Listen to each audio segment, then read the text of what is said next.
চূর্ণির জলায়।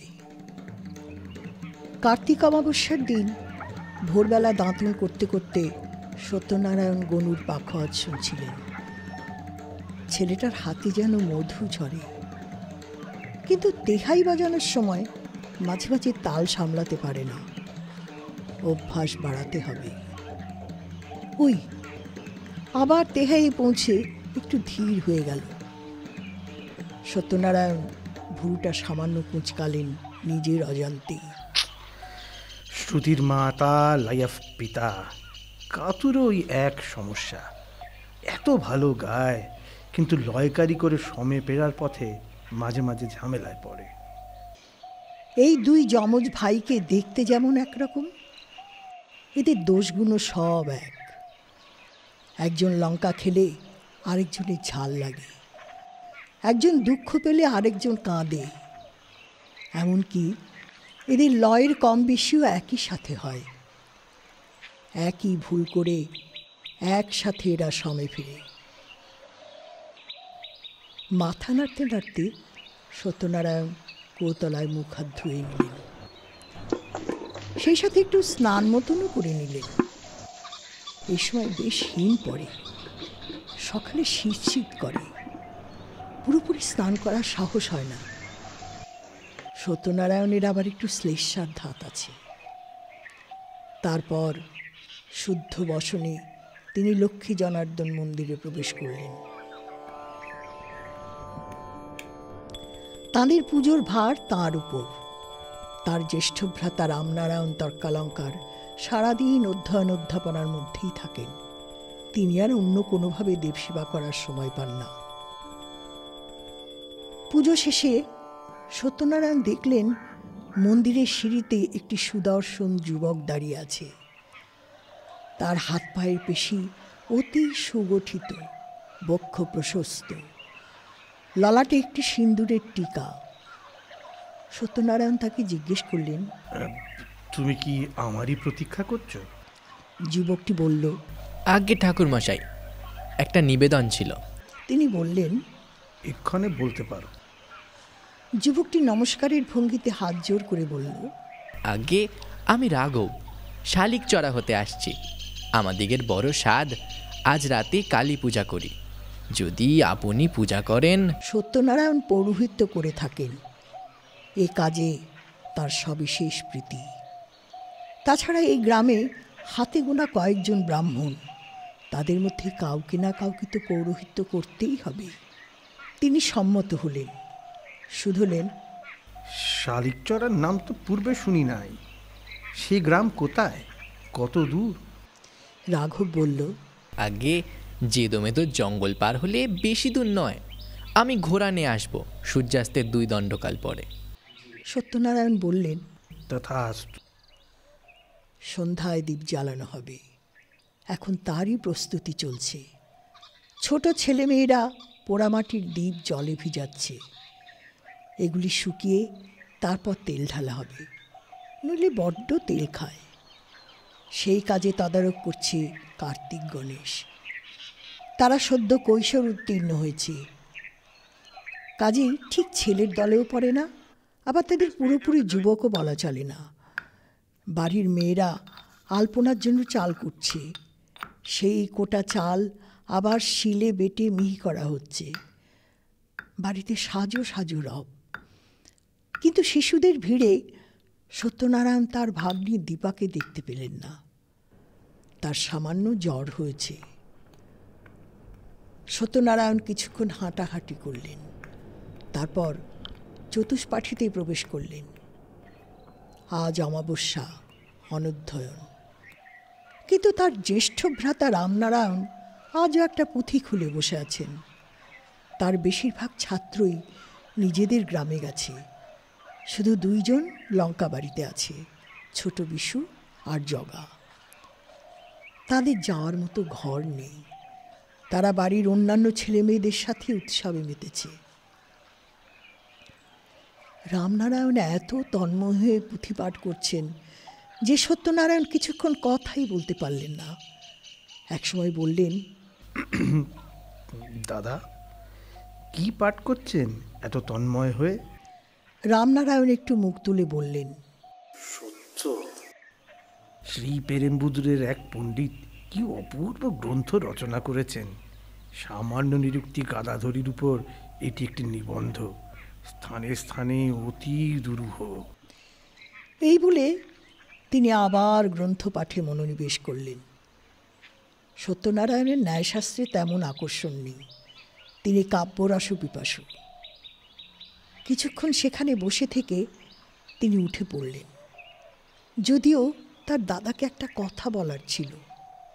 থাক, পরে বললেও চলবে। লঙ্কাবাড়ির বিরাট চৌহদ্দির উত্তর প্রান্তে দৌহিত্রির পাড়া, লোকে বলে ঘর জামাই পাড়া।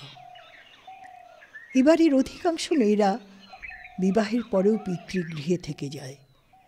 তাদের বাসস্থানগুলো মূলবাটি থেকে একটু দূরে থাকাই বাঞ্ছনীয়। তাই সঙ্গত কারণেই দৌহিত্রির পাড়া লঙ্কাবাড়ির এক প্রান্তে। এই অংশে থাকেন সত্যনারায়ণের সহোদরা হেমমালিনী। দিনু আর দীপা তাঁরই পুত্রকন্যা। সত্যনারায়ণ তাদের গৃহের সামনে দাঁড়িয়ে হাঁক পারলেন, হেম, হেম। হেমমালিনী বাইরে বেরিয়ে এলেন। তাকে সত্যনারায়ণ জিজ্ঞেস করলেন, দীপার ব্যাধির প্রকোপ কি বৃদ্ধি পেয়েছে? আজ তাকে দেখছি নে। হেম অতি সুদর্শনা, কিন্তু তিনি মুখ খুললেই তার রূপমাধুরী অনেকটা ম্লান হয়ে পড়ে। তার বাচনভঙ্গি অতি জঘন্য, কণ্ঠস্বরও কেমন যেন। প্রতিটি বাক্যের অন্তে তিনি একটি আনুনাসিক সুর জুড়ে দেন। এটা তিনি কেন করেন বোঝা মুশকিল। সেই বিচিত্র স্বরে তিনি বললেন, আজ একটু ভালো, জ্বর নেমেছে, কিন্তু বড় দুর্বল। সত্যনারায়ণ বললেন, তেমন হলে অবশ্যই জানিও, আশু বৈদ্যকে ডাকতে হবে। হেম বললেন, বলবো ক্ষণ। সত্যনারায়ণ তাকে আশ্বাস দিয়ে নিজের বাটির দিকে চললেন। এই ভাগ্নে ভাগ্নি দুটিকে তিনি বড় স্নেহ করেন, বোধহয় কার্তিক গণেশকেও ততটা করেন না। তিনি বাকি দিনটা শিশুদের সাথেই কাটালেন। তাদের আলপনা দেওয়া সাহায্য করলেন, দ্বীপে তেল ঢালার কাজেও হাত লাগালেন। তার শিশুদের সাথে সময় কাটাতেই বেশি ভালো লাগে। আর ভালো লাগে কাব্য আলোচনা। সূর্যাস্তের পর সান্ধ্য পূজা ও দীপার্চনা সেরে তিনি যখন লক্ষ্মী জনার্দন মন্দিরের বাইরে এলেন, তখন চতুর্দিকে দীপাবলির আলো। অহো, কি মধুর দৃশ্য! তিনি স্মিত মুখে লঙ্কাবাড়ির প্রবেশদ্বারে গিয়ে দাঁড়ালেন। সূর্যাস্তের পর প্রায় 2 দণ্ডকাল অতিবাহিত হয়েছে। তাকে বেশিক্ষণ প্রতীক্ষা করতে হলো না। রাঘব চলে এলো একটি কালো ঘোড়ায় চড়ে, টকবক করতে করতে। তিনি ঘোড়ায় চড়ে বসলেন। ঘোড়া তাদের নিয়ে অতি অল্প সময়ের মধ্যে জেদোমেদো জঙ্গলে ঢুকে পড়ল। কিন্তু চেনা পথে কিছুটা চলার পর সে অচেনা পথ ধরল। কোনো অজ্ঞাত কারণে সত্যনারায়ণের একটু অস্বস্তি বোধ হতে থাকল। তিনি রাঘবকে জিজ্ঞেস করলেন, আর কত দূর? সে বলল, তা একটু দূর আছে ঠাকুরমশাই, আপনি নিশ্চিন্তে বসেন। কিন্তু তিনি নিশ্চিন্ত হতে পারলেন না। তার মনে হলো ঘোড়া ঘুরপথে রাজবাড়ির দিকে যাচ্ছে। সত্যনারায়ণ যথার্থই ভেবেছিলেন। ঘোড়া বিমুক্তেশ্বরের কাছাকাছি একটা জংলা জায়গায় থেমে গেল।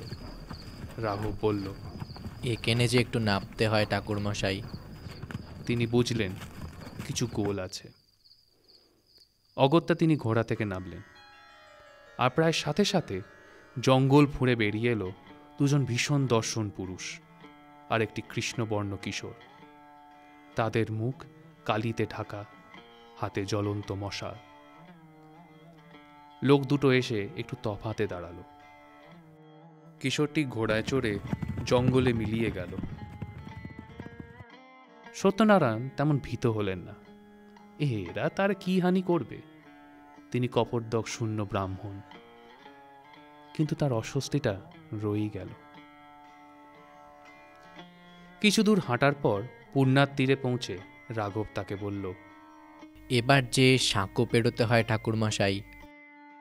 বিনা বাক্য ব্যয় তিনি তাদের আগে আগে সাঁকো পেরিয়ে প্রবেশ করলেন চুন্নির মাঠে।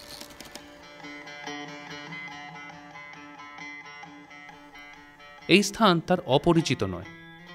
রাজবাড়ির খুড়োমশাইয়ের সাথে বহুবার তিনি এখানে এসেছেন।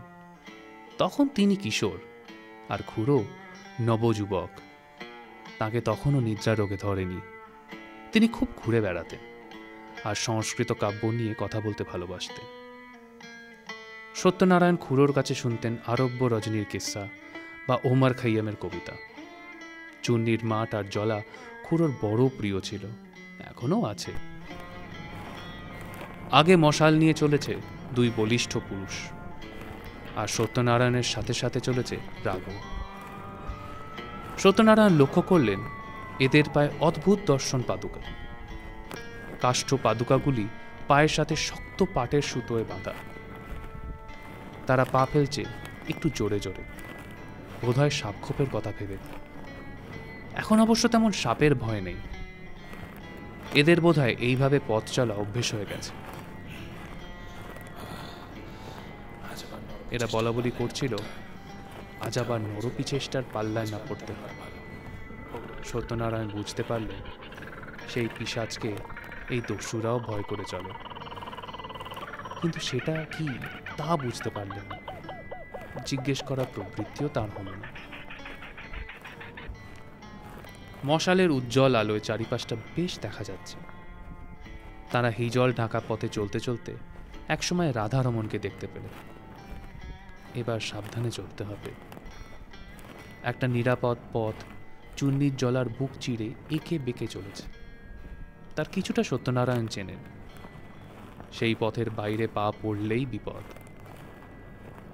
অবশ্য রাঘবরা বোধহয় এই অঞ্চলটা তাদের হস্তরেখার মতো চেনে। তাদের সঙ্গে থাকলে ভয় নেই। ওই দেখা যায় গোপীবল্লভ, এক বিরাট বটবৃক্ষ একটা নিম গাছের সাথে জড়াজড়ি করে দাঁড়িয়ে আছে। তাদেরকে গোল করে ঘিরে রেখেছে অসংখ্য বুনো টগর গাছ। গাছগুলিতে 12 মাস ফুল ফোটে। দেখলে মনে হয় রাসলীলা হচ্ছে। এই বটই গোপীবল্লভ। এসব উদ্ভট নাম খুড়োর দেওয়া। এত যন্ত্রণার মধ্যেও সত্যনারায়ণের হাসি পেল। গোপীবল্লভই বটে। গোপীবল্লভকে পার করে 100 গজ যেতে না যেতেই দেখা দেন বাল্মীকি। অজস্র বল্মিক, আর তাদের উপর মাথা তুলে দাঁড়িয়ে আছে বিশাল এক প্রাচীন ফণিমনসা। তার শত শত কণ্টকময় ফনা, সেই বাল্মীকি। আরো ক্রোশার্ধ যাওয়ার পর দেখা যায় দুটি দীর্ঘ বিরলপত্র শেওড়া গাছ। তাদের ঠিক মাঝখানে একটি অচিন বৃক্ষ, মাত্র হাত 5 লম্বা। তার কটিদেশটি অপেক্ষাকৃত ক্ষীণ। দুটি ডাল দুপাশে বিস্তৃত। দেখে মনে হয় একটি স্বাস্থ্যবান শিশু 2 হাত তুলে দাঁড়িয়ে আছে। তার নাম দামোদর। খুড়ো এই দামোদরকে দেখতে পেলেই বলতেন, তুই দেখ দামোদর, আর আগে চলার পথ নাই, ফিরে চল ফিরে চল। দামোদরের ওই পারে কি আছে সত্যনারায়ণ জানেন না। আজ কি জানা যাবে? খুড়ো জানেন কিনা কে জানে। দামোদর পার করার পর মশালধারীরা হঠাৎ দাঁড়িয়ে পড়ল। রাঘব বলল, ঠাকুরমশাই, অপরাধ নিবেন না। এইবার আপনার চোখ দুটো বাঁধতে হবে। তিনি কাষ্ঠ হাসি হেসে বললেন, যথেচ্ছসি তথা কুরু। রাঘব তার চোখ দুটি আচ্ছা করে বাঁধল। তারপর 2 মশালধারী 2 পাশ থেকে তাঁর হাত ধরল। 4 জনের এই বিচিত্র দল আরো বেশ কিছুক্ষণ চলল। সত্যনারায়ণ বেশ কয়েকবার জঙ্গলি গাছপালার মাদক গন্ধ পেলেন, চিনতে পারলেন না। কয়েকবার হোঁচট খেতে খেতে সামলে নিলেন। দুর্গম এই পথে বড় ঘোর প্যাঁচ। চুন্নির জলায় আরণ্যক পাখিরা গান গায় না, কিচিরমিচির করে না। তবে তাদের মধ্যে কেউ কেউ ডানা ঝাপটায়, কেউ আবার গম্ভীর ভয়াল স্বরে ডেকে ওঠে, হয়তো বিরক্ত হয়। স্পষ্ট বোঝা যাচ্ছে জলার প্রাণীরা এই আগন্তুকদের পছন্দ করছে না। এক সময় রাঘব সত্যনারায়ণের চোখের বাঁধন খুলে দিল। তিনি দেখলেন গভীর অরণ্যের মধ্যে কয়েকটি পর্ণকুটির। কারা থাকে এখানে? কিছু চাষবাসও হয়, কলাটা মূলোটা চোখে পড়ে। আরও কিছু দূর এগিয়ে গিয়ে তিনি যেন একটা মন্দিরের চূড়ো দেখতে পেলেন। সত্যি মন্দিরের চূড়ো? কাছে গিয়ে দেখলেন মন্দিরই বটে, প্রাচীন ইটের মন্দির। লোকমুখে শুনেছিলেন গভীর বনের মাঝে প্রাচীন একটি বনশঙ্করী মন্দিরের কথা। তিনি ভেবেছিলেন গাল গল্প, কিন্তু এখন মনে হচ্ছে এই সেই মন্দির। চালাশৈলী শিখর নয়, শ্রীক্ষেত্রের মন্দিরের মতো নাগর রীতিতে তৈরি, অতি প্রাচীন নির্মাণ। এ মোগল ইট নয়, গাঁথুনিও অন্যরকম। অবশ্য অন্তরাল বা জগমোহন নেই। মন্দিরের সামনে বেশ কয়েকজন কালি ঝুলি মাখা মানুষ। চতুর্দিকে ধান্য মদ্যের তীব্র গন্ধ। কয়েকজন জগৎ বিস্তৃত হয়ে পান করছে, কয়েকজন পুজোর আয়োজন করছে। একজনকে দেখে সত্যনারায়ণের ক্ষণিকের জন্য মনে হলো এ বামুনপাড়ার দয়া। সে তাড়াতাড়ি মুখ ঢেকে ফেলল। সত্যনারায়ণকে সবাই পথ ছেড়ে দিল। তিনি দেবীর মুখোমুখি হয়ে ভয়ে শিহরিত হলেন। অত্যুগ্রা মূর্তি, ঘোর কৃষ্ণবর্ণা। তিনি লোল ও জিহবা, ঘোর দংষ্ট্রা। বাম হস্তদ্বয়ে ভীষণ খড়গ আর নৃমুণ্ড। তার দক্ষিণ হস্ত দুটিতে বড়া ভয় আছে বটে, কিন্তু তা দেখেও সত্যনারায়ণের ভয় দূর হল না। দেবীর বাম চরণটি শিবের বক্ষ দেশে রাখা, দক্ষিণ চরণটি একটু পিছনে। এর মধ্যেও সত্যনারায়ণ ভাবলেন, এই মূর্তি তো বেশি দিনের নয়, তবে বনশঙ্করী দেবীর প্রাচীন বিগ্রহ কোথায় গেল? অতি নিষ্ঠার সাথে সত্যনারায়ণ পূজা করলেন। শাস্ত্র মতে যা উপচার প্রয়োজন তার প্রায় সবই আছে। তিনি ভাবলেন, দস্যুরা এত সব জানলো কি করে? এই অরণ্যে এত কিছু এলোই বা কি করে? যথাবিধি মহানিশা শুরু হওয়ার আগে পূজা শেষ হল। পথশ্রমে আর ভয় তখন তিনি ক্লান্ত। মন্দির থেকে বেরিয়ে সত্যনারায়ণ দেখলেন রাঘবের কোলে একটি ফুটফুটে দুধের শিশু। সে রাঘবের গলা জড়িয়ে পরম নিশ্চিন্তে ঘুমিয়ে রয়েছে।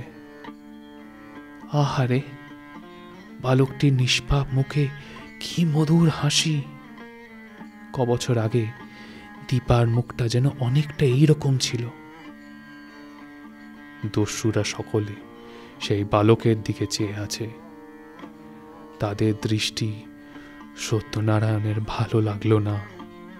রক্তচক্ষু এক দস্যু বালকটিকে অপলক দৃষ্টিতে দেখছে। তার কাঁধে একটা বিরাট সদ্য ধার তোলা খড়গ।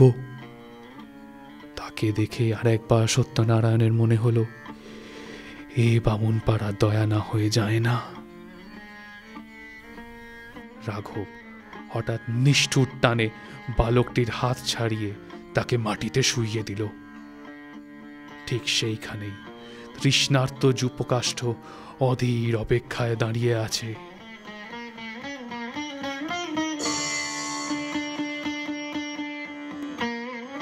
এইবার ক্লান্ত অবসন্ন সত্যনারায়ণ জ্ঞান হারালেন।